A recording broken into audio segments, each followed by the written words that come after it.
que piensen en realidad en que lo que vamos a aprender les va a enriquecer mucho y les va a ayudar para evangelizar, para predicar a otros.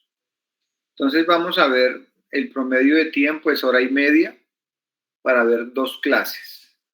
Y así nos vamos a demorar 5 lunes.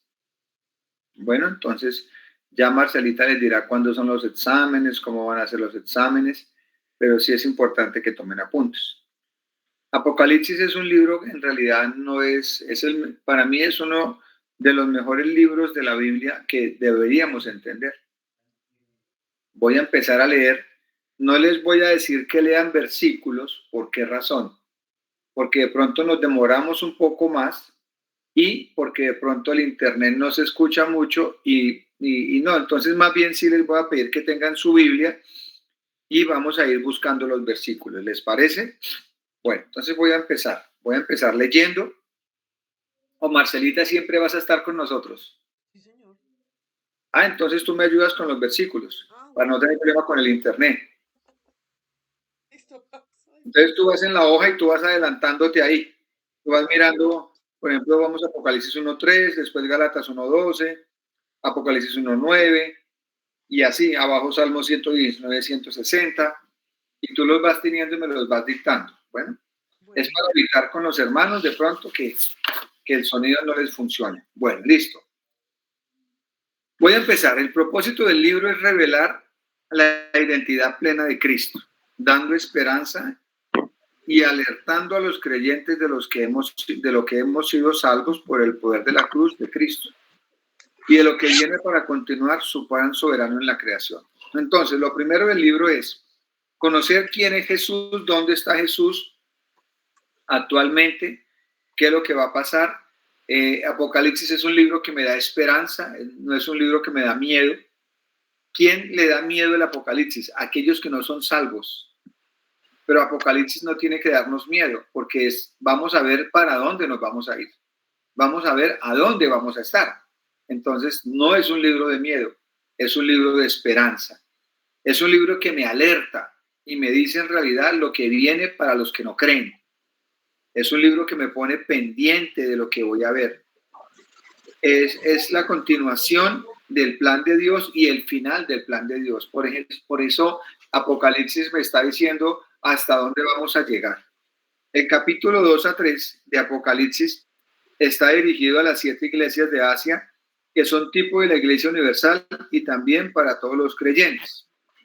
Entonces, usted va a encontrar en el libro de Apocalipsis, quiero que lo abra para irlo ojeando nomás. Y cuando usted va al capítulo 2 y 3, quiero que lo tenga ahí, capítulo 2 y capítulo 3, usted va a encontrar en el capítulo 2, va a encontrar iglesias, dice mensaje a Esmirna, en el capítulo 2, mensaje a Pérgamo, mensaje a Tiatira. Esas son iglesias, mensajes a Filadelfia, mensaje a la Odisea. Entonces, ¿qué significa eso? Que en ese lugar donde estamos hablando ubicados, hay 7 iglesias, había 7 iglesias, pero que esas 7 iglesias en realidad me muestran como las 7 personalidades del cristiano y los 7 tipos de iglesias que hay. Eso me va a mostrar. Bueno, entonces usted va a identificar fácilmente cuando estemos estudiando. Dice, el versículo clave lo encontramos en Apocalipsis capítulo 1, versículo 13. Ya. Dice, bienaventurado el que lee y los que oyen las palabras de esta profecía y guardan las cosas en ella escritas, porque el tiempo está cerca. Bienaventurados los que oyen, los que guardan, los que entienden. O sea que estudiar Apocalipsis es una bendición.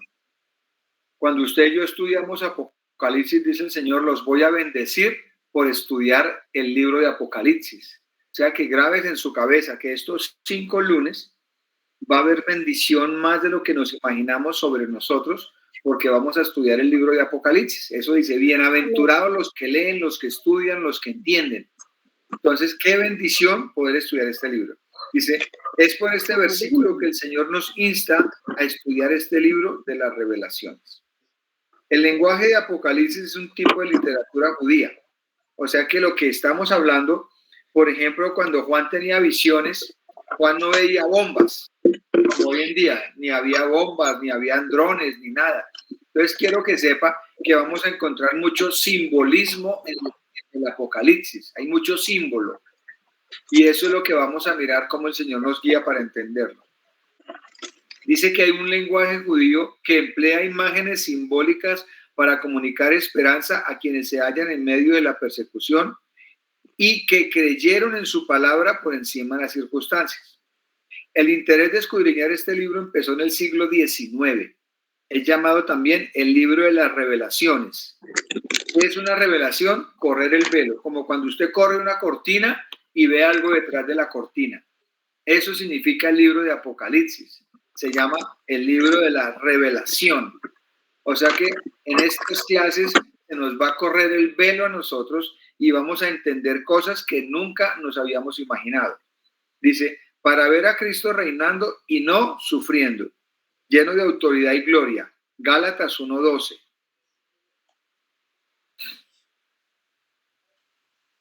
Pues yo ni lo recibí ni lo aprendí de hombre alguno, sino por revelación de Jesucristo.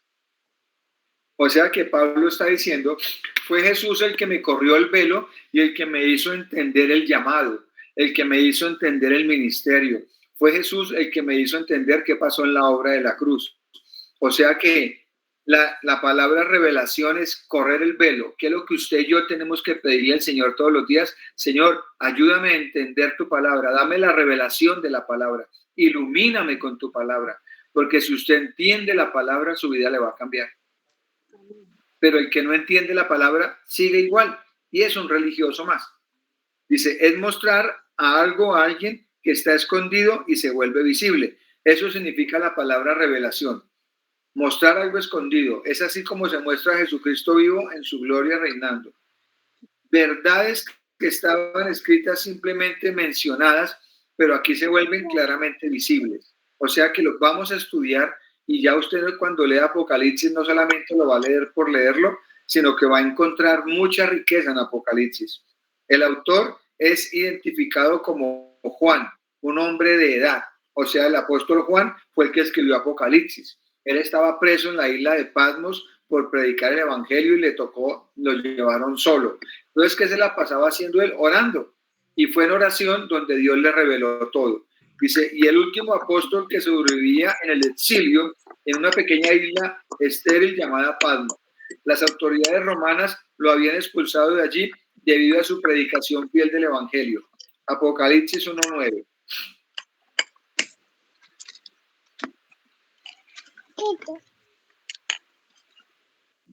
Yo, Juan, vuestro hermano y copartícipe vuestro en la tribulación, en el reino y en la paciencia de Jesucristo, estaba en la isla llamada Patmos, por causa de la palabra de Dios y el testimonio de Jesucristo.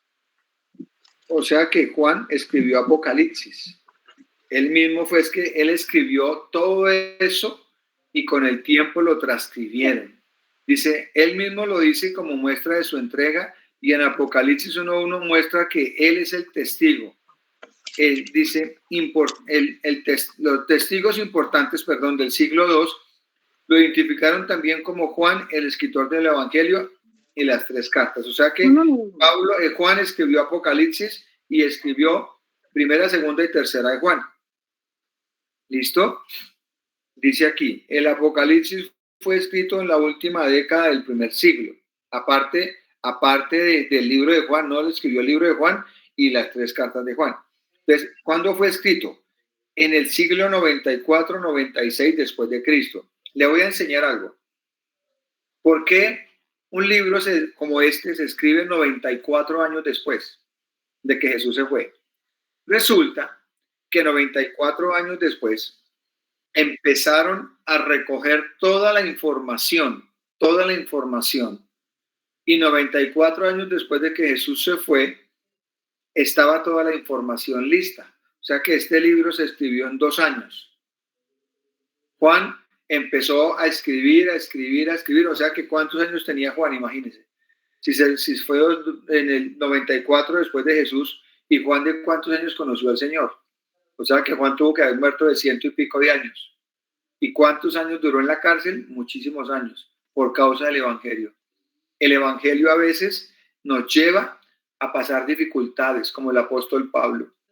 El Evangelio en realidad a veces en este mundo nos meten problemas. Escúcheme, en este mundo nos meten problemas el Evangelio, porque este mundo está tan contaminado que cuando uno quiere hacer la voluntad de Dios, se meten problemas con otras personas.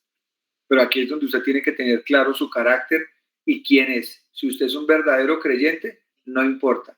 Pero el Evangelio a veces nos mete en problemas porque este mundo es oscuro, este mundo es pecaminoso. Dice, confirmar esta fecha tiene mucho sentido, pues el apóstol Pablo cuando predica en Asia, las iglesias mencionadas en el capítulo 2 y 3 no estaban fuertes espiritualmente y no estaban sanas. Es importante hacer el paralelo entre Génesis y Apocalipsis para confirmar que la suma de la palabra es verdad. Salmo 119:60. La suma de tu palabra es verdad y eterno es todo juicio de tu justicia. O sea que Génesis es el comienzo y Apocalipsis es el comienzo de otro nuevo siglo, por si no sabía, de otro nuevo ciclo, no siglo, de un ciclo diferente. Porque cuando termina el libro de Apocalipsis termina con cielo nuevo y tierra nueva. O sea que es otro ciclo, es otro comienzo, que vamos a estar en cielo nuevo y tierra nueva durante 1000 años. Bueno, por eso es importante que estén todas las clases porque esta es la introducción, pero cuando tica entremos a la clase 2 ya entramos un poquito más en materia y el que pierda una clase pues se desubica. Vamos a ver un cuadrito aquí. Génesis creación, Apocalipsis final. Génesis entrada de la maldición, Apocalipsis es el fin de la maldición. Génesis, un mundo lleno de pecado. Apocalipsis, una ciudad sin pecado. Génesis, multiplicación de los dolores de parto. Apocalipsis, al final ya no habrá dolor. Génesis, el hombre es echado de la presencia de Dios. Apocalipsis, ahora el hombre verá el rostro del Señor. Ese cuadrito me gusta mucho porque me ayuda a entender un poco más el Apocalipsis. Me ayuda a comprender. No sé si Marce va a realizar los ensayos, pero bueno, ya eso te toca a ti, Marce, mirar cómo lo vas a hacer. En la clase hablamos de ellos. Listo. Vamos a la clase número 2 y entramos un poco ya en materia a estudiar las iglesias. Recuerde que vamos a estudiar 7 iglesias diferentes. ¿Por qué? Porque esas iglesias nos enseñan las 7 tipos de iglesias que existen hoy en el mundo. Y son como los 7 estilos o maneras de ser de un creyente. También, o sea que es predicar de las iglesias es muy bonito. Dice, en los capítulos 2 y 3 vemos una manera como el Señor muestra su interés por la iglesia o el creyente y lo manifiesta con las iglesias de Asia y así muestra muy claro qué puede estar sucediendo y poder corregir las debilidades. Entonces, vamos a estudiar cada iglesia y si usted se identifica con una de esas, usted dice, yo tengo que corregirme. Bueno, dice Iglesia de Éfeso, Apocalipsis 2, versículo 1 al versículo 7, Marcelita. Entonces nos dice, mensajes a las 7 iglesias. El mensaje a Éfeso. Escribe al ángel de la iglesia en Éfeso, el que tiene las 7 estrellas en su diestra, el que anda en medio de los 7 candeleros de oro, dice esto. Yo conozco tus obras y tu arduo trabajo y paciencia, y que no puedes soportar a los malos, y has probado a los que se dicen ser apóstoles y no lo son, y los has hallado mentirosos. Y has sufrido, y has tenido paciencia, y has trabajado arduamente por amor de mi nombre, y no has desmayado. Pero tengo contra ti que has dejado tu primer amor. Recuerda, por tanto, de dónde has caído y arrepiéntete, y haz las primeras obras, pues si no, vendré pronto a ti y quitaré tu candelero de su lugar, si no te hubieras, si no te hubieres arrepentido. No. Pero tienes esto, que aborreces las obras de los Nicolaitas, los cuales yo también aborrezco. El que tiene oído, oiga lo que el Espíritu dice a las iglesias. Al que venciere, le daré a comer del árbol de la vida, el cual está en medio del paraíso de Dios. Bien, entonces, ¿qué es lo primero que vemos en la primera iglesia? Y hay personas que hacen muchas cosas para el reino. Dice aquí, ubicada en Turquía, una iglesia radical, fiel. Son seguidores fieles de los principios doctrinales. Buenas obras. Él ve el trabajo en el ministerio, que se evangeliza y se disipula. Él conoce las madrugadas de oración, la paciencia, la doctrina sana, la disciplina en la iglesia, el odio hacia el mal que se le tiene. O sea que él ha visto todas las obras que hemos hecho, que había hecho esa iglesia. Dice, reprobada, ¿por qué reprobada? Por pérdida del amor del Señor. O sea que usted puede hacer muchas cosas para el reino, pero si se le olvida el amor a Dios, la entrega, la dedicación y la pasión, de nada sirven las obras que usted haga. De nada le sirve el discipulado. Con eso le digo todo. Usted puede hacer el discipulado y pasar y todo, pero si no tiene el amor, la pasión por el Señor, si no hay una vida de testimonio, una vida de entrega, pues no va a pasar nada. Dice, posiblemente las dificultades en la iglesia o en las personas que han herido el corazón por no valorar el servicio, desaniman y baja el amor. O sea que esa iglesia pudo haber sido atacada y cuando uno lo atacan, lo juzgan y lo critican, uno como que se baja de nota. Dice, y baja el amor.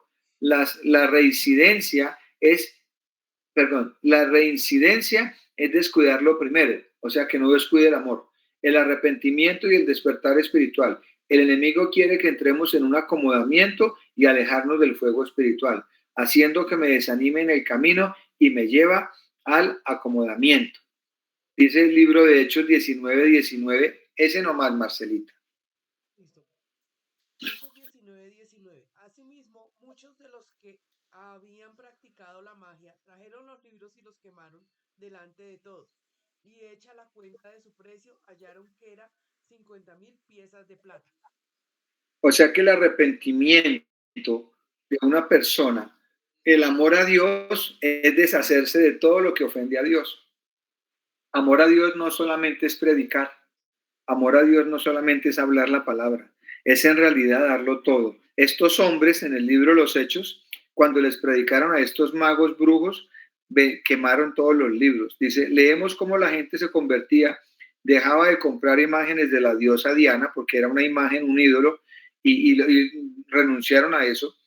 Dice, creando así confusión, pero las persecuciones venían para desanimar. Claro, cuando uno le entrega todo al Señor, las persecuciones vienen. Debemos darlo todo, sin mirar la recompensa o la comprensión de las personas. Quedarse con los golpes que nos da, mata el amor. O sea que, ¿qué es lo que el enemigo quiere? Que usted pierda el primer amor.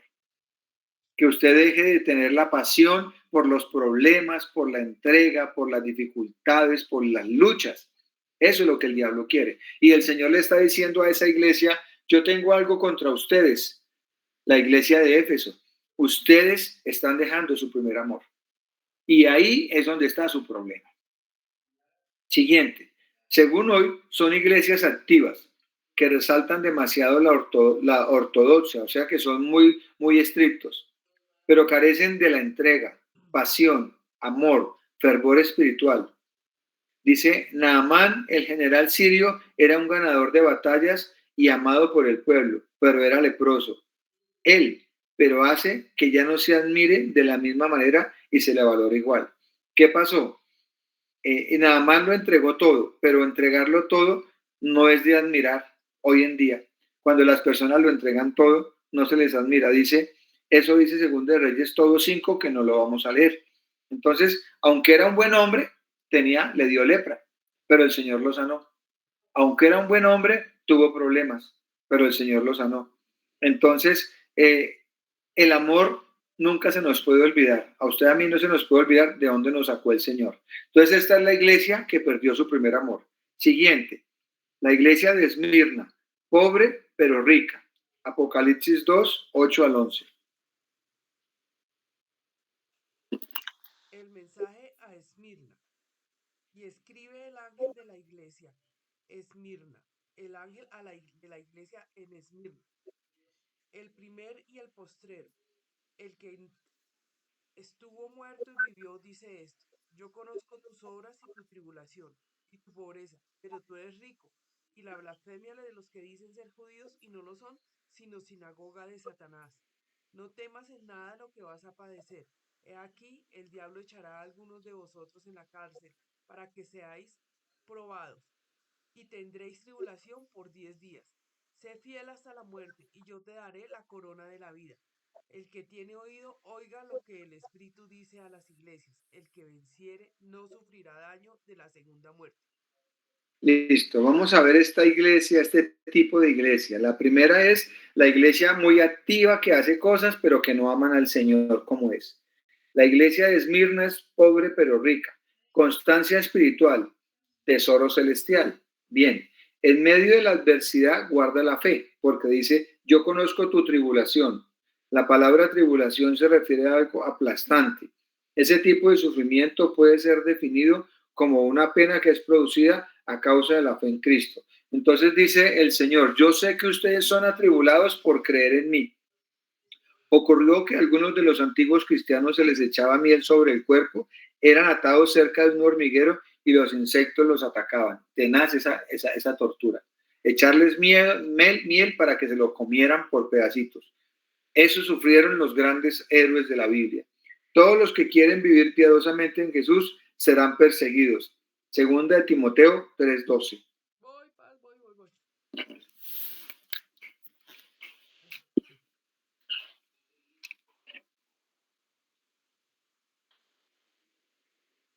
Y también todos los que quieren vivir piadosamente en Cristo Jesús padecerán persecución.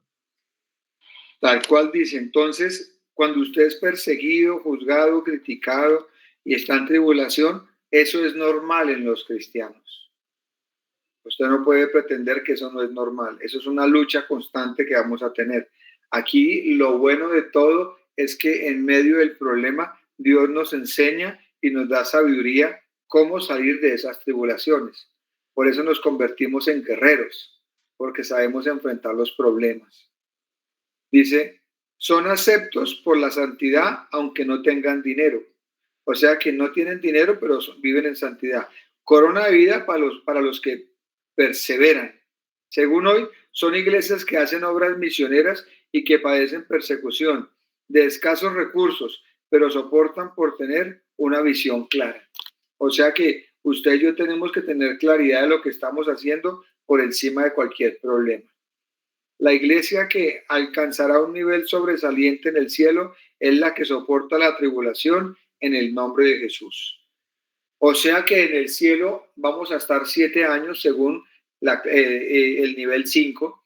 Vamos a estar 7 años y después vamos a estar en cielo nuevo y tierra nueva, ¿verdad? Eso es lo que enseñamos en el 5.º nivel.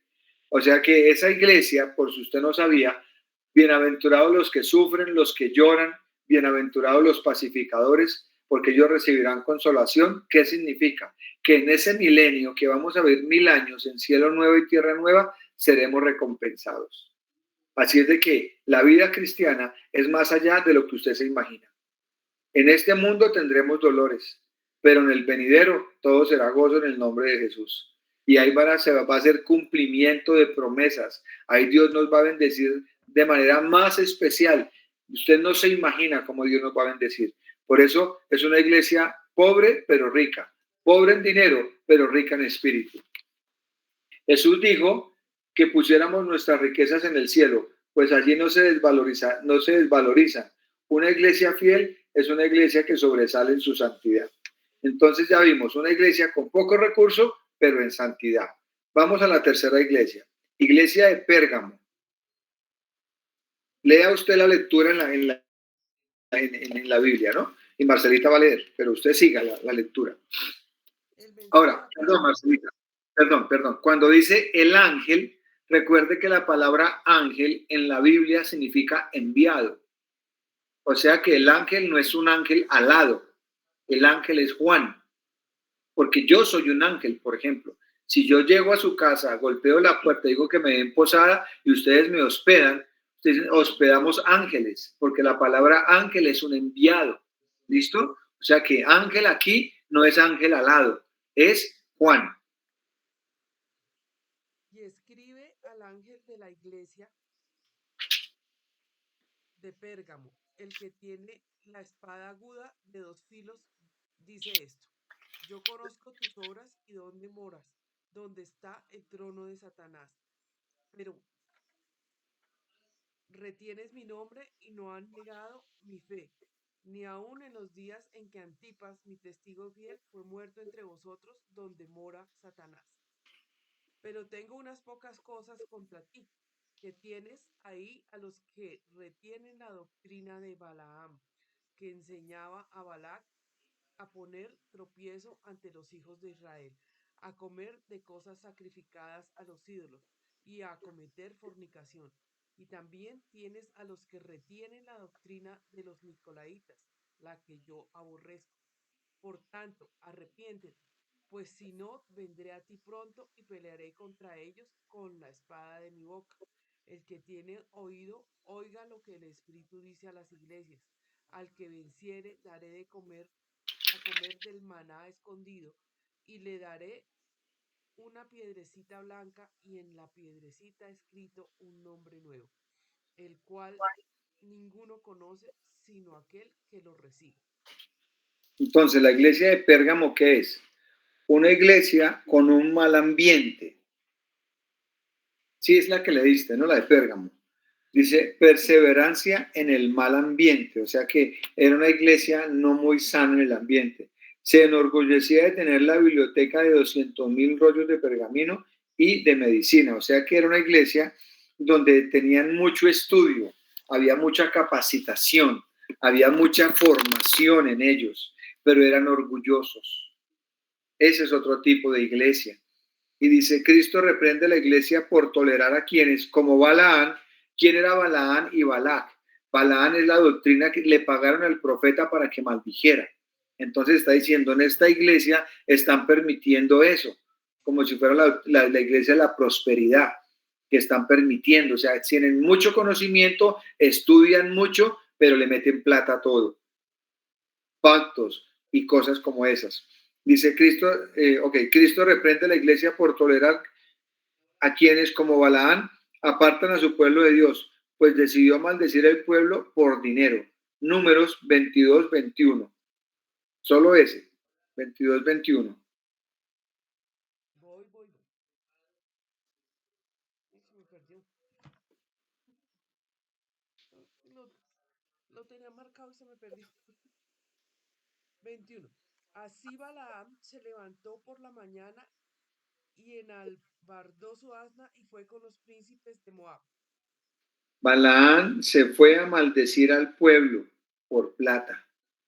O sea que usted y yo no le podemos servir a Dios por plata. De nada nos sirve tener conocimiento sin eso. Ahora dice, los nicolaitas, por también dijo el Señor, aborrezco porque ustedes apoyan la doctrina de los nicolaitas, o sea, las ideas de los nicolaitas. ¿Y quiénes eran? Eran creyentes que habían acomodado su fe a fin de disfrutar algunas de las prácticas pecaminosas de la sociedad de Éfeso. O sea que se acomodaron. Los nicolaitas eran como una doctrina hereje, eran herejes, seguidores de Balaán, el profeta que intentó maldecir a Israel por dinero. Cuando se participa en algo que se sabe que es malo y busca la justificación, se llama nicolaíta. O sea que si usted y yo participamos en algo malo, pero sabemos Biblia y todo, y somos de los que nos dejamos manipular o manipulamos a otro por dineros, dice, nada, yo no estoy con ustedes. Pueden saber mucha Biblia, mire, ¿sí ve? Y ahí no funciona. Era complicado ser cristiano en Pérgamo, ya que era el centro de 4 sectas idolátricas y se llamaba la ciudad donde Satanás tiene tu trono. Imagínense el apodo que le tenían. Y sabían Biblia y estudiaban. Entonces aquí es donde dice que estudio o no estudio. Pues sí, estudie. Lógico que tenemos que estudiar, pero tenemos que aprender a vivir en santidad. Tener fe no significa creer en Dios. Tener fe es dar testimonio en su casa, en su trabajo, afuera, donde sea, pagar lo que debe, no hablar de nadie, no maldecir, no, eso se llama tener fe. Pero hay gente que dice yo tengo fe y juzgan al borracho. juzgan al que consume droga, juzgan al adúltero. Eso no es fe. El único que enjuicia es Satanás. Nosotros no podemos juzgar a la gente. Nosotros estamos es para bendecir a las personas. Y dice, tolerancia a las doctrinas cerradas y heréticas, y se dejó influenciar hasta perder la verdad. O sea que una persona puede saber Biblia y todo, pero cuando se deja contaminar, escuchando al uno, escuchando al otro, no. Usted tiene que escoger las personas que escucha predicar. No puede escuchar a todo el mundo o toda la predicación. Tiene que saber quién es quién. Versículo 16 dice, arrepiéntate, es la orden de Dios para que su luz no se apague y el candelero sea removido. Si hay negación, vendrá la ruina y desolación. Primera de Juan 2:15 al 17. O sea, si la persona no se quiere arrepentir, mire lo que viene. No améis al mundo ni las cosas que están en el mundo. Si alguno ama al mundo, el amor del Padre no está en él, porque todo lo que hay en el mundo, deseos de la carne, los deseos de los ojos y la vanagloria de la vida, no provienen del Padre, sino del mundo. Y el mundo pasa y sus deseos, pero el que hace la voluntad de Dios permanece para siempre. ¿Para qué ser orgulloso y altivo si lo vamos a perder todo? Es mejor ser mansos y humildes. Es mejor aceptar que tengo una debilidad, que tengo un problema. Pero ¿para qué el sacar pecho porque sabemos un par de versículos? O porque hemos estudiado, o porque somos líderes de la iglesia, o somos pastores. Eso no sirve, y se arrepiéntete. Tú tienes que arrepentirte de esa actitud, está diciendo en esa iglesia. Las bendiciones las tiene escondidas por el mal ambiente que que permite y vive. O sea que hay bendiciones que no van a llegar. ¿Por qué? Porque las personas son altivas, son orgullosas y solo lo único que saben es Biblia. Dice, habla prosperidad temporal porque era una iglesia contaminada. Según hoy, iglesias sostenidas por personas de dinero. O sea que uno, yo soy el pastor, ¿no? Entonces dice un hermano que diezma mucho y yo me dejo manipular del hermano porque diezma mucho. No, no, no, no. Dice posición política e intelecto o estrato, ¿no? Que porque tienen mucha plata o no, eso no funciona. Pero esa iglesia era así. Dice, son libertinas y aman el dinero. O sea que se habla poco de pecado y les gusta más que le hablen de dinero. Avancemos en la clase número 3, porque tiempo es lo que tenemos. Y hay unas clases que sí van a ser muy largas, por eso pongámonos al día. Listo, voy a hacer una pregunta chiquitica. Cintia, ¿cuántas iglesias hemos visto? 3. ¿Cuáles? Pérgamo, la Esmirna y la F. Dame la característica de una de ellas. La que es la de Pérgamo, que tienen ahí a los a los nicolaitas y a los... No, ven, te ayudo. Está muy bien lo que acabas de decirle a estas iglesias. Lo que está diciendo Juan es que yo veo que ustedes se están contaminando con la doctrina de los nicolaitas. Eso es lo que está diciendo Juan. Okay. Entonces, esa contaminación de los nicolaitas es que eran herejes. Era una doctrina hereje. Bueno, pero estuvo bien. Tu esposo, dame una característica de la otra iglesia.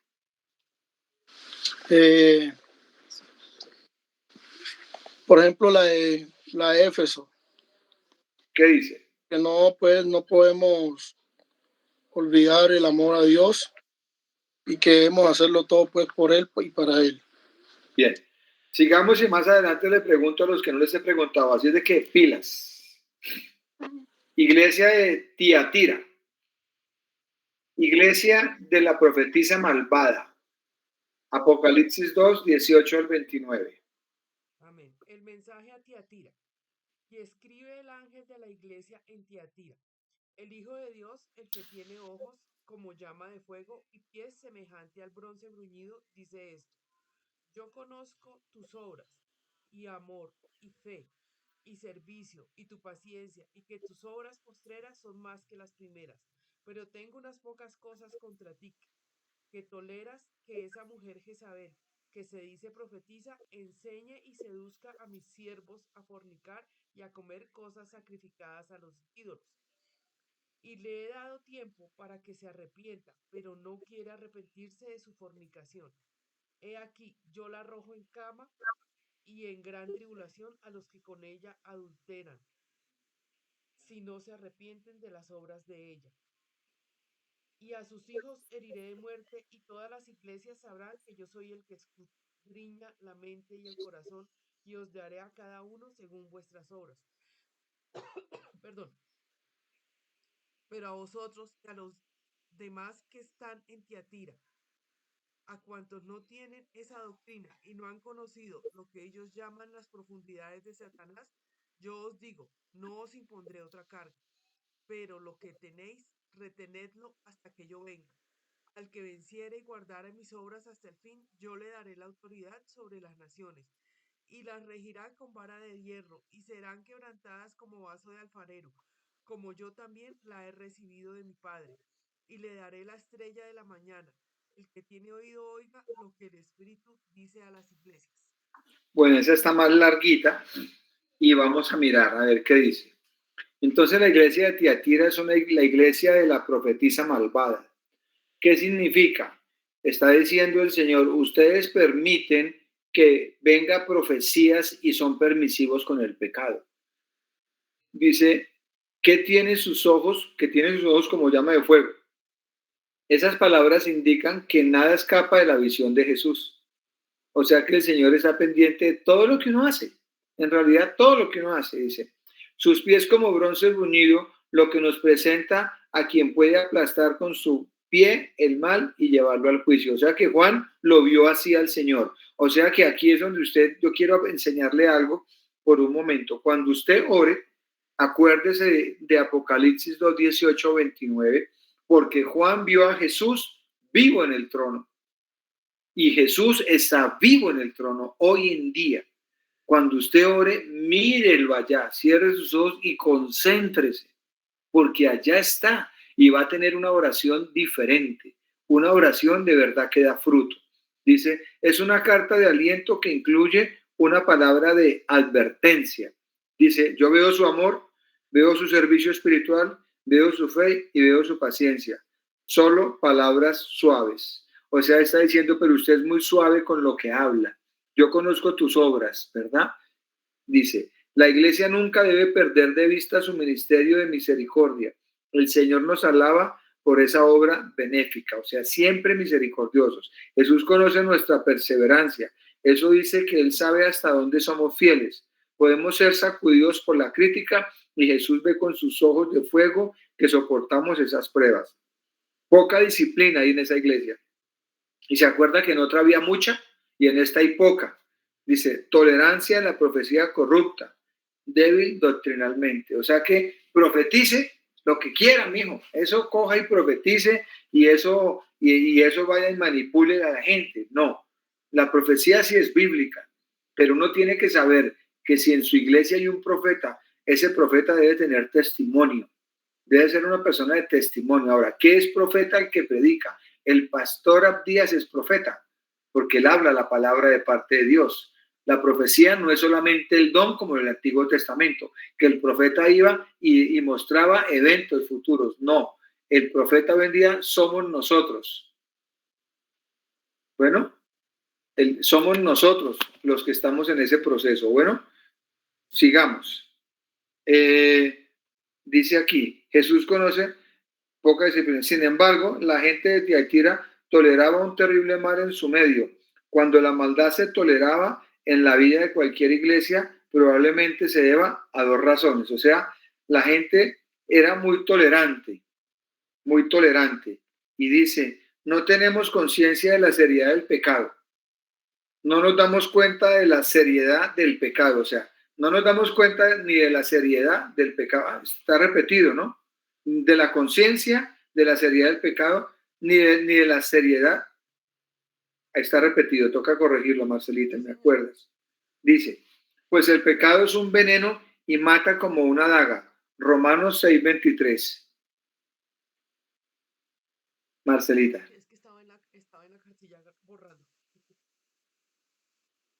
la paga del pecado es muerte, mas la dádiva de Dios es vida eterna en Cristo Jesús, Señor nuestro. O sea que la paga del pecado, la recompensa es muerte. Y esta iglesia estaba siendo tolerante. Entonces hay iglesias que son tolerantes con el pecado. Dice, otra razón por la que no tenemos el pecado, por la que no detenemos el pecado, es porque no tenemos el valor necesario, pero Jesús dijo que nos arrepintiéramos. Mire, uno tiene que llamarle al pecado pecado. Lo que pasa es que toca saber hacerlo, porque a veces se lanza con juicio y usted no puede enjuiciar a nadie si usted lo descubre en su pecado. Usted lo que tiene que hacer es ayudar a esa persona a salir de allá y orar por esa persona. No sea que usted caiga en la misma. Por eso no está bien en juzgar a una persona que esté en pecado. Decirle al pastor y decir y ayudar a esa persona, orar por esa persona. Porque cuando usted señala a las personas está siendo juez. Y el único juez aquí se llama Jesucristo. Nadie más tiene autoridad de juzgar, por mucho que usted lleve años en el Evangelio.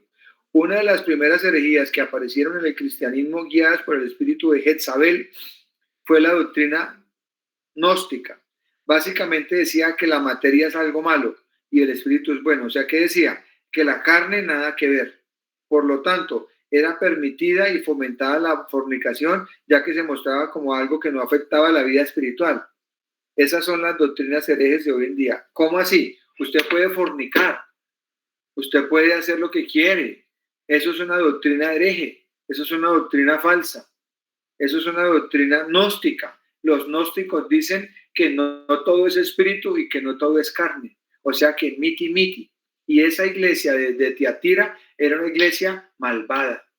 Era una iglesia que aunque tenían amor, servicio, todo era como una fachada. Y hay iglesias que tienen fachadas. Hay cristianos que son una fachada. Y en realidad uno se da cuenta con el tiempo. Tienen apariencia, pero no son en realidad lo que son. Esas son las profundidades de Satanás. Versículo 24, actos escondidos. Dice, pero a vosotros y a los demás que están en Tiatira, a cuantos no tienen esta doctrina y no han conocido lo que ellos llaman las profundidades de Satanás, yo os digo, no os impondré otra carga. O sea que el Señor está diciendo, esos actos escondidos, esas personas que en realidad no están haciendo las cosas, que están haciendo las cosas bien, dice Dios, yo los voy a tener en cuenta. Segunda de Pedro 3:9, Marcelita.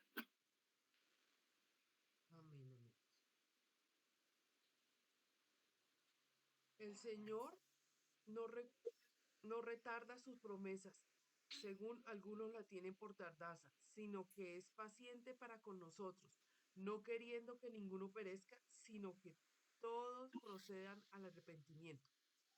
Uno quiere que Jesús venga ya. Yo también quiero que venga ya. Yo quiero irme para el cielo ya con mi esposa y con mis hijos. Yo quiero irme para el cielo con la iglesia. Pero resulta que el Señor es paciente. Está esperando que usted le predique a otros y que yo le predique a otros. Porque como somos su creación, imagínese usted viendo a uno de sus hijos, a los que tienen, yo tengo 3, y viendo a uno de ellos que lo están martirizando. Así es el Padre. El Padre dice, yo no he enviado a mi hijo, yo no retardo mi promesa, solo estoy esperando a que otros se arrepientan. Y ese trabajo de evangelismo lo tiene que hacer usted y lo tengo que hacer yo. Por eso envío las semillas, por eso predico la palabra.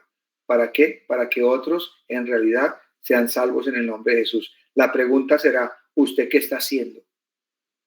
¿Usted qué está haciendo? Y dice, Dios no quiere que ninguno se pierda. Dice, le ha dado tiempo para que se arrepienta. La enfermedad, la pestilencia y las muertes son retribución del malvado. O sea que todo lo que está pasando es porque en realidad este mundo está corrupto, pero nosotros tenemos que seguir siendo la sal de la tierra. Usted no puede pensar en usted solo. Eso se llama egoísmo. Usted no puede pensar en su bendición, su comida, su arriendo, sus hijos, su salud. ¿Y los demás qué? ¿Acaso usted no es una persona nueva? ¿Acaso usted no nació de nuevo? ¿Acaso usted ya no tiene la mente de Cristo? ¿Acaso usted no tiene el Espíritu de Cristo? O sea que ya está pensando en otros. Si usted se ocupa de otros, Dios se ocupa de usted.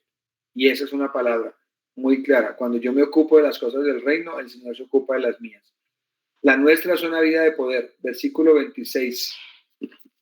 Y dice, al que venciere y guardare mis obras hasta el fin, yo le daré autoridad sobre las naciones. O sea, hay que permanecer hasta el final. Y mire que dice, le daré autoridad sobre las naciones. ¿Qué está hablando? Del milenio.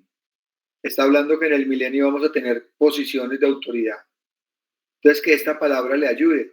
De pronto María Eugenia dice, yo vivo en esta casa humilde, pobre, pero en ese milenio, si se mete con el Señor, le va a decir, pobre no, mentiras, humilde. Pobre no, porque tú no eres pobre. Entonces, humilde, ¿verdad? Y entonces en el milenio vas a tener mucho más cosas. ¿Por qué? Porque aquí le servimos al Señor. Entonces es entender que es claro, hay que servirle al Señor con todo el corazón, porque ¿de qué sale hoy en día tener que tengamos un palacio o tengamos una super casa, un super carro? Eso se va a quedar. ¿Y allá qué vamos a tener? Allá nos ganamos, desde acá nos ganamos la llegada a ese lugar. Entonces dice nuestra vida, nuestra, la nuestra es una vida de poder, versículo 26. En este pasaje no podemos profundizar, pero parece que es comparado con las palabras de Jesús en Lucas 19:17. Muy bien, buen siervo, puesto que en lo poco has sido fiel, tendrás autoridad sobre 10 ciudades. O sea que cuando uno es fiel con lo que Dios le da, con el llamado, con los dones, con el servicio en la iglesia local, Dios lo va a bendecir. ¿Qué tan fiel es usted con lo que Dios le ha dado? Versículo 27. Los soberbios y rebeldes serán quebrantados y Cristo reinará sobre todas las naciones con un cetro de hierro y Jesús ha de compartir ese gobierno con su pueblo. Salmo 2, 8, 9. Está hablando otra vez de milenio. Si caminamos con el Señor, gobernaremos con Él en el milenio. Eso me gusta. ¿Qué dice?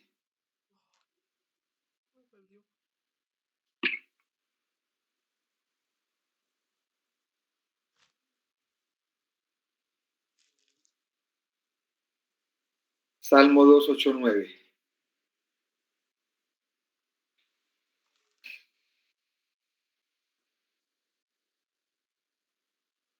Perdón, está en primera de Juan.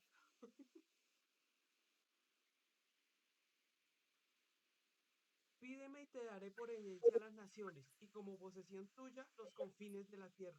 Los quebrantarás con vara de hierro, como vasija de alfarero, los desmenuzarás. O sea que el Señor dice, pídame, si usted me está sirviendo, si está haciendo las cosas como deben ser, pídame. Yo le doy, yo lo llevo, pero pídame. Pero a veces no pedimos porque pensamos, no, pero ¿qué voy a pedir yo si no tengo tiempo? ¿Cómo hago si Dios me lleva? No. Si usted está haciendo las cosas bien, no le dé pena pedirle al Señor. Siga adelante, sígale creyendo al Señor. Él es bueno y Él es fiel. Pero aquí dice, arrepiéntase. Bueno, ahora, Carlín, de esta iglesia, ¿tú qué tomas? De la de Tiatira. Amén. Pues que era una iglesia como las otras que hemos visto, que tenía buenas obras, que, por ejemplo, se destacaban por la fe, la paciencia, el amor, el servicio, pero que eran, o sea, permitían el pecado, eran permisivos con el pecado, entonces, pues, pero también habían otras personas que no tenían esa doctrina, sino que se estaban haciendo las cosas como el Señor le agradaba. O sea que aunque es un mensaje general a esa iglesia, se hace una excepción con otras personas que sí eran fiel al Señor. Bien. Y le faltaba disciplina, le faltaba orden también. Entonces hay que tener claridad en eso. Iglesia de Sardis, Apocalipsis 3 del 1 al 6, Marcelita. El mensaje a Sardis. Escribe al ángel de la iglesia en Sardis, el que tiene los 7 espíritus de Dios y las 7 estrellas, dice esto: Yo conozco tus obras, que tienes nombre de que vives y estás muerto. Sé vigilante y afirma las otras cosas que están para morir, porque no he hallado tus obras perfectas delante de Dios. Acuérdate pues de lo que has recibido y oído, y guárdalo y arrepiéntete.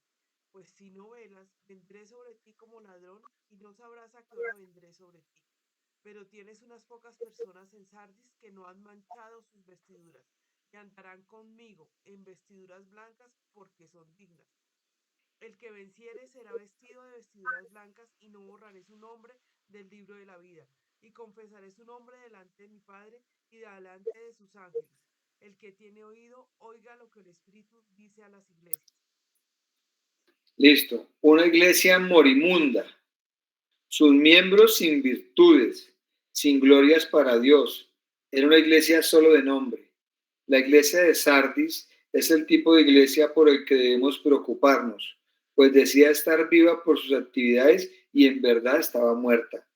Mucha etiqueta, mucho formalismo, inminente muerte espiritual, estaban secos.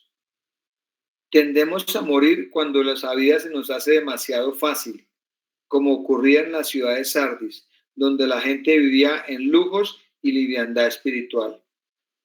Tenerlo todo nunca será bueno, nunca será bueno, porque uno se acomoda. La persona se acomoda y no se esfuerza, no quiere ir más allá. Dice, no tenía el problema de los nicolaitas, de Balaán y Jezabel.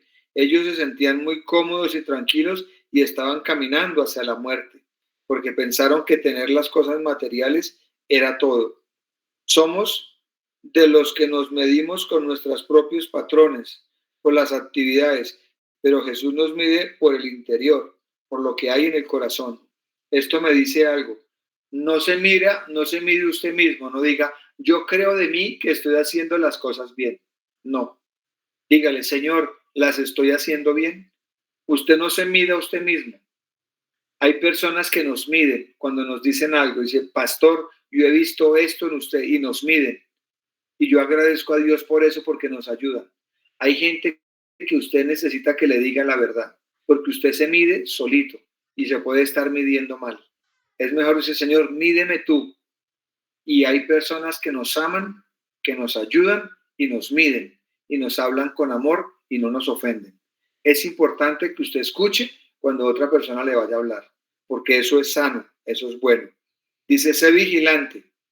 Esto es estar alerta para no caer, y en otros para no caer en el error de descuidar la comunión con Él.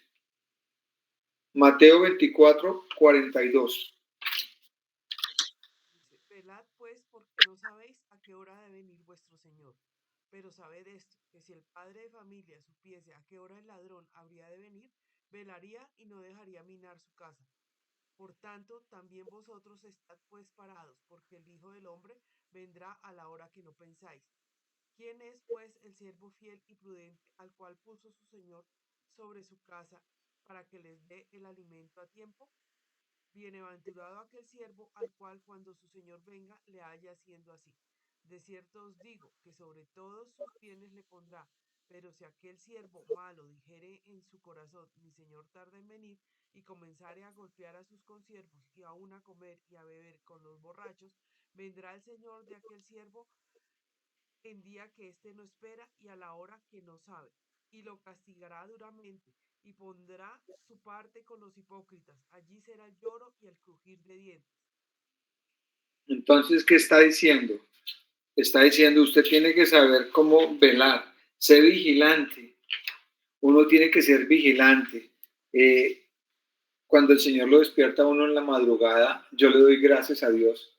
Aunque las cobijas me dicen, no, está haciendo frío, no, está muy temprano, le dicen las cobijas a uno.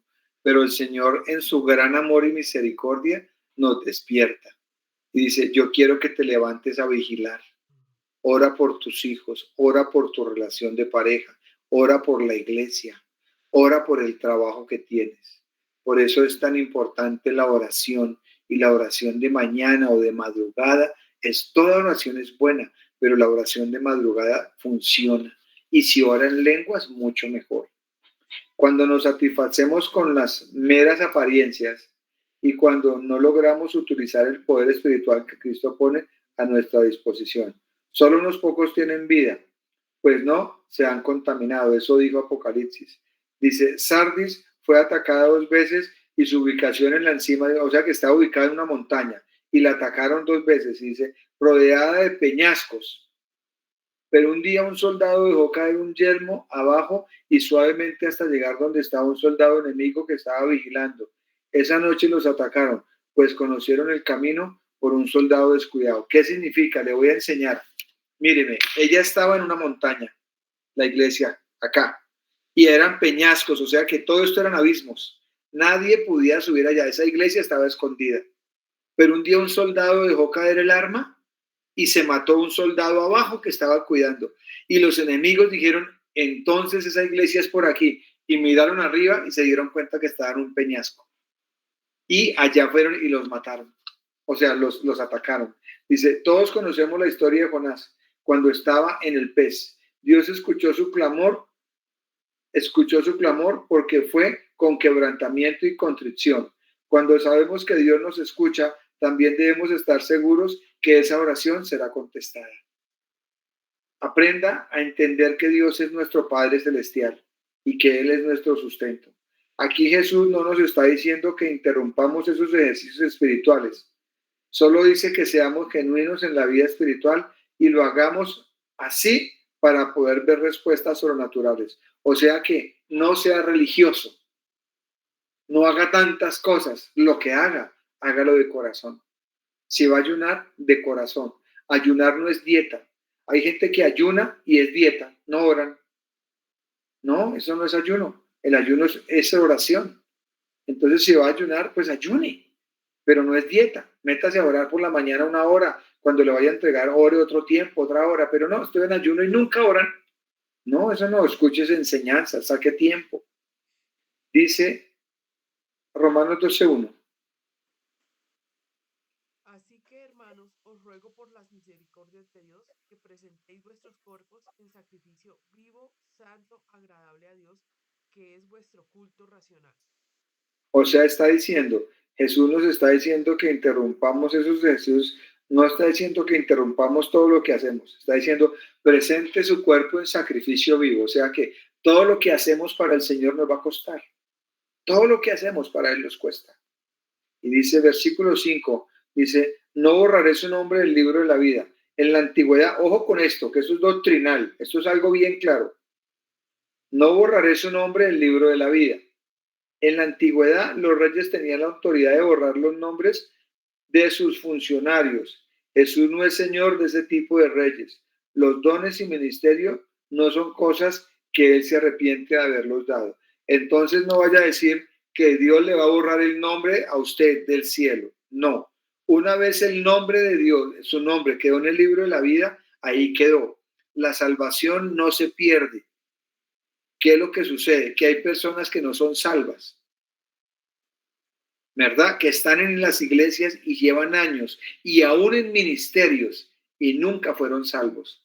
Eso es entenderlo, pero la salvación no se pierde porque pequé hoy. Una persona que es salva sabe en su espíritu que está mal hecho y que está bien hecho. Entonces, si usted es una persona salva, usted peca como yo peco. Digo, Señor, perdóname. Porque si no, imagínese esto. Si el Señor nos borrara el libro cada vez que pecamos, hoy pequé. Entonces diría el Señor, bórrelo del libro que hoy pecó. Y se arrepintió a las 5 horas. Vuélvalo a escribir. Volvió a pecar el otro día. Bórrelo del libro que volvió a pecar. Y al otro día, no, vuélvalo a escribir que se arrepintió. No, eso no es así. Usted es salvo. Como hijo, peca. Pero ya no vivimos en el pecado. ¿Verdad? Sí pecamos ocasionalmente. Pero entonces si usted está aquí porque usted pierde la salvación, usted está buscando a Dios por miedo. Ay, qué miedo si pierdo la salvación. Yo mejor no peco porque me da miedo. No, yo no peco porque amo al Señor. Yo no peco porque el Espíritu está en mí. Y si peco, me arrepiento. Porque abogado tenemos en el cielo a Jesucristo, que es el que intercede por nosotros por nuestro pecado. Entonces dice, Dios también dijo a Moisés que borraría de su libro los nombres de aquellos que pecaron con él. Moisés fue uno de los que entró en su lista, pues no entró en la tierra prometida, pero fue salvo. O sea que, ¿qué pasó? Lo borró de que de no entrar en la tierra prometida. Pero a Moisés no le quitó la salvación, sencillamente no entró. Entonces, ¿qué significa? Es que, mire, yo les quiero decir esto. Esto tiene muchas interpretaciones. Y hay gente que dice, lea, ahí dice que él lo borra uno del libro de la vida. Pero entonces yo le pongo el ejemplo. Entonces la salvación sí se pierde. Yo le pregunto, ¿Dios le dio la salvación a usted por ser buena gente o por la gracia? Por la gracia. Entonces usted no puede perder algo que el Señor le regaló cuando usted era un pecador. Usted no puede perder algo que el Señor le regaló. Entonces usted es salvo, solo un salvo que peca. Entonces hay hijos obedientes y hijos desobedientes, pero los dos son hijos. Bien, dice, pero fue salvo. Ahora, una cosa es otra, ¿no? Otra cosa es otra cosa. Por ejemplo, si una persona está en adulterio, como David adulteró, y el Señor viene y lo pilla en adulterio, pues lo siento. Ah, no, como él es salvo, no, pero es que está practicando el pecado. Eso ya es diferente. Eso ya es otro tema que no está aquí. Dice, fue un hombre demasiado manso, Moisés, pero tuvo que pagar un precio muy alto por su desobediencia. O sea, la bendición. No vio la bendición por su desobediencia. Dice Apocalipsis 3:5, no borraré los nombres. Dice, pues de otra manera el gozo de los ángeles cuando nuestros nombres fueron escritos en su gloria hubiera sido en vano. Léeme Lucas 10:20. Mire que los ángeles se alegraron cuando nos escribieron en el libro de la vida. Pero no os regocijéis de que los espíritus se os sujetan, sino regocijaos de que vuestros nombres están escritos en los cielos. O sea que ahí nos escribió, entonces nos borró. Escríbalo, bórrelo, escríbalo, bórrelo. No, somos hijos que pecamos. Entonces ustedes dicen, pastor, pero es que hay gente que posiblemente no son salvos, son asistentes a una iglesia, tienen un discipulado, van a la iglesia, pero nunca han sido salvos, por eso nunca han cambiado. Porque cuando uno tiene el Espíritu, uno muestra cambios, sigue luchando con cosas, pero el cambio se tiene que notar. Dice, y el sello del Espíritu Santo que nos guarda hasta el día de la redención sería quebrantado y anulado. ¿Qué dice Efesios 1:13 al 14? El Señor nos selló. En él también vosotros, habiendo oído la palabra de verdad, el evangelio de vuestra salvación, y habiendo creído en él, fuisteis sellados con el Espíritu Santo de la promesa, que es las arras de nuestra herencia hasta la redención de la posesión adquirida, para alabanza de su gloria. Dice que el Espíritu Santo son las arras, es el sello hasta que vayamos al cielo. O sea que ya estamos sellados. Usted tiene que seguir creyendo. Usted debe saber que es hijo de Dios, que lucha, que le tocó nacer en Colombia y en el Chocó. Otros nacieron en Bogotá y en Bogotá. Otros nacieron en el Amazonas, en Leticia, otros en Etiopía, otros en el África, otros por allá en El Salvador, en Nicaragua, donde hay tanta pobreza, otros en, bueno, yo no sé, pero aquí lo importante es que somos salvos y que vamos a ir al cielo. Eso es lo más importante aquí. El mismo Satanás diría, mire, tengo el poder suficiente de arrancar a los santos de las manos divinas. ¿Se imagina donde se perdiera la salvación, la burla del diablo con Dios? Le diría, usted lo salva y yo se los quito. ¿Se imagina? Usted lo salva y yo se los quito. O sea que Satanás tenía más poder. Y Satanás no tiene el poder. El poder de él llega hasta el tobillo, hasta el calcañal, dice Génesis. Y de ahí no pasa. El diablo no tiene más poder que Jesús, no es que el diablo es creación de Dios. El diablo no se creó solo, o sea que Dios tiene el poder sobre el diablo. Dice, según hoy, son iglesias de un formalismo creciente, pero espiritualmente están muertas. La invitación sigue en pie para que confiemos en su poder y seamos sus discípulos genuinos y así poder escuchar su voz de bienvenida al cielo algún día. O sea que esta iglesia de Sardis es una iglesia muerta, no, su fe estaba por el suelo. ¿Qué aprende señorita María Eugenia de esa?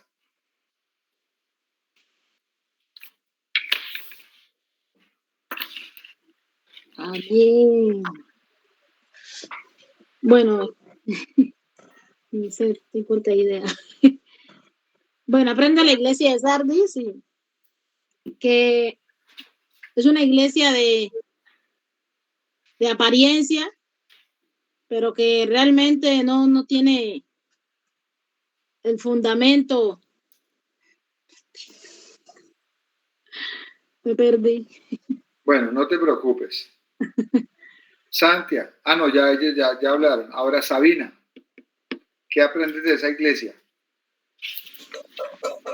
Sí, señor.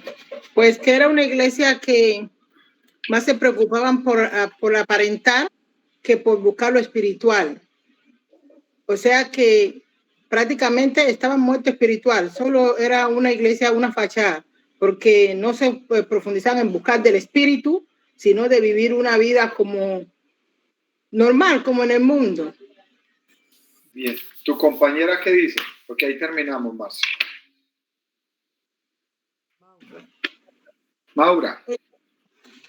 Que no tenían doctrina y estaban espiritualmente muertas, no buscaban de Dios, sino es que buscaban sus propios quehaceres entre ellos. Así hay iglesias y así hay creyentes. Bueno, ya le pregunté a todos. Vamos a hacer una oración y usted va a meditar en esas iglesias, va a pensar si Dios le habló algo y usted le va a decir al Señor que le ayude, que en realidad le ayude, y yo también voy a orar porque me ayude. Señor, en el nombre de Jesús, muchas gracias porque tú nos enseñas por medio de tu palabra a corregir nuestra vida espiritual. Señor, muchas gracias porque hasta hoy hemos permanecido. Te pedimos que nos perdones si no hemos sido en realidad lo que tú esperas de nosotros. Perdónanos si ha habido pereza espiritual, orgullo espiritual. Perdónanos, Señor, si hemos sido egoístas, solo pensamos en nosotros. Así como esas iglesias, ese estilo de creyentes, Dios. Guárdanos de ser permisivos con el pecado, pero también guárdanos del juicio. Enséñanos a tener misericordia de otros, a verlos con ojos de amor, Padre. Señor, muchas gracias por esta clase. Gracias por cada hermano que ha hecho el esfuerzo para conectarse hoy. Yo te pido que esta palabra haya entrado en sus corazones en el nombre de Jesús y en el mío y en el de Marcela, para que por favor nos ayudes a cambiar, que nos renueves, que nos des las fuerzas y la sabiduría y que podamos entender, Señor, que tú eres Dios Todopoderoso. Señor, guárdanos de ser activistas y hacer solo obras y de perder ese primer amor. Guárdanos de ser permisivos con esas doctrinas herejes, esas doctrinas de prosperidad. Guárdanos a nosotros, aún de diezmar, como si fuera un negocio. Guárdanos de sembrar, Señor, como si fuera negocio. Enséñanos a sembrar con amor, a dar con amor, Señor. No nos dejes vender el evangelio, Padre. Y te doy gracias por esta clase de Apocalipsis en la que yo te pido que por favor nos sigas iluminando el otro lunes para seguir entendiendo, Dios. Y que en el transcurso de la semana esta palabra nos dé vueltas en la mente, nos alimente y nos edifique, Padre. Gracias por mis hermanos, bendícelos, sánales sus cuerpos de toda enfermedad, dales provisión del cielo y defiéndenos a todos, Padre. Eres nuestro sustento y nuestro socorro. En ti confiamos, Señor. A ti sea toda la honra, toda la gloria y toda la alabanza. En el nombre de Jesús. Amén. Y amén. Gracias por este tiempo. Espero que Dios les haya hablado y ya el otro lunes vamos avanzando, vamos sin afanes, pero vamos a ir avanzando a ver cómo Dios nos guía, Marcelita. Sí, señor. Sí, señor. Listo. Entonces, los dejo. Un abrazo para todos. Que tengan buena noche. Buenas noches. Amén. Ay, Dios, bueno. clase me parece tan bonito. Yo creo que es como la tercera vez que me la repito. Bueno, entonces ustedes se dieron cuenta que cuando terminamos la clase 1, después del cuadrito entre Génesis y Apocalipsis, el cuadrito comparativo, nos dice, de cada clase se debe realizar un ensayo, el cual se debe entregar antes de la clase siguiente para poder ingresar a la misma.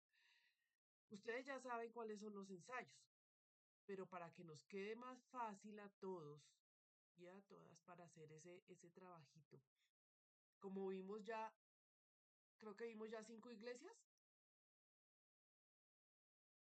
Ay, me perdí, esperen. ¿4? Ah, listo, gracias, Eugenia. Entonces, hagan un cuadro comparativo de las 4 iglesias, por favor, también. De esas 4 iglesias. Entonces, ¿qué hacemos? Escribimos arriba, por ejemplo, Tiatira, Éfeso, Pérgamo y Esmirna. Y colocan, ¿en dónde la encontramos? Apocalipsis 1 de tal a tal, Apocalipsis 2 de tal a tal y así, cada uno. Luego le colocan cuáles son los errores que le dice el Señor que tiene cada una de ellas. Que perdiste tu primer amor, que tienes el espíritu de Jezabel, que tienen a los Nicolaitas, que tienen a los de Balaam, y así, a cada una. Entonces le colocan a cada una todo lo que dicen ahí en ese párrafo donde habla de cada iglesia, me lo colocan en cada una de las columnas, ¿vale? Y me lo mandan el domingo al WhatsApp. O si pueden al correo, los que puedan al correo, ¿listo?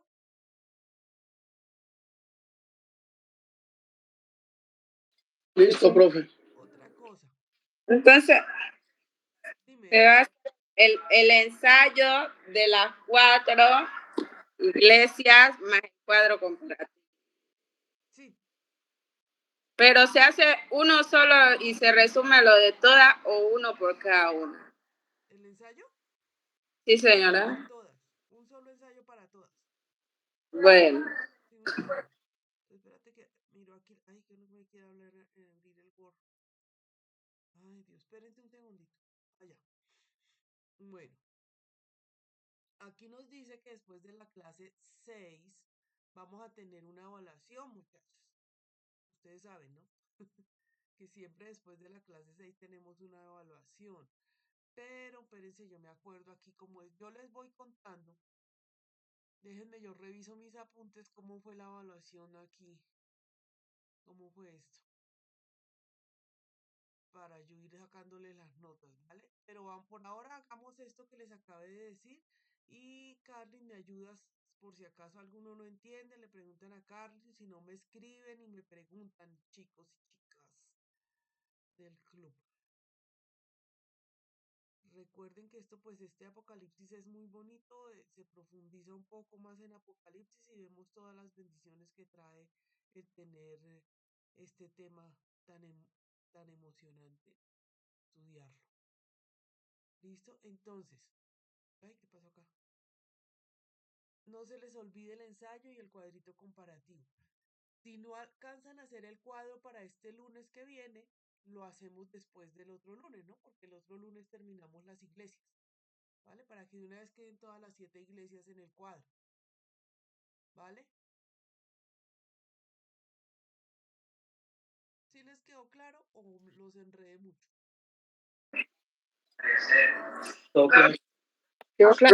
Claro, yo no tengo claro.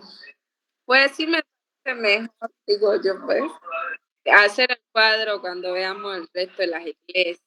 Sí, sí. Para tenerlo algo ya organizado y que nos dé una idea más clara. Pero, bueno, listo, Carmen, listo. Entonces el cuadro, después de que hagamos el resto de las iglesias. Pero por ahora, hagamos el ensayo de las clases 1, 2 y 3 de la cartilla, ¿vale? Que fue lo que vimos hoy. Sí, señora. Listo, chicos. Yo les estoy contando cómo vamos a hacer evaluaciones y todo eso. Okay. Bueno, un abrazo aquí desde la distancia que no le... A Carly no la pude ver acá. Carly Sí, no la puedo ver. dije yo a las hermanas que a usted no la había mirado, ellas me dijeron que usted llegó cuando fui ya. Sí, no, que me puse de acuerdo con un amigo aquí de la iglesia que nos recogía en la iglesia a 6 y espérelo, y llegó hasta las 6:30 de la tarde y de aquí a que llegáramos hasta allá. No, eso nos demoramos hartísimo. Y yo le echaba hoy y hasta la confundía con otra hermana pensando que era ay, no, A duras penas con las hermanas hablamos un ratito ahí a la salida. La chica. Ay, bueno. Bueno, espero que cuando la próxima vez si nos veamos, yo aspiro, si el Señor lo permite, vamos o viene. Ahí veramos. a los grados. Acá sí.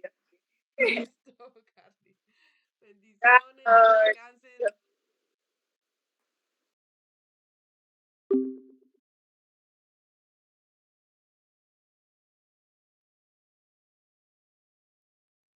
O que nos costaría explicar o comprender a fondo. Ciertamente toda esta carta, pero aún así les puedo asegurar que hay cosas que no comprendemos bien o que nos costaría explicar o comprender a fondo. Ciertamente, observe conmigo. ¿De qué está hablando? Nos podríamos preguntar. Porque este es un lenguaje muy ajeno a nosotros. Yo vivo en Argentina, somos latinoamericanos. ¿De qué está hablando este hombre? Digo, el apóstol Pablo.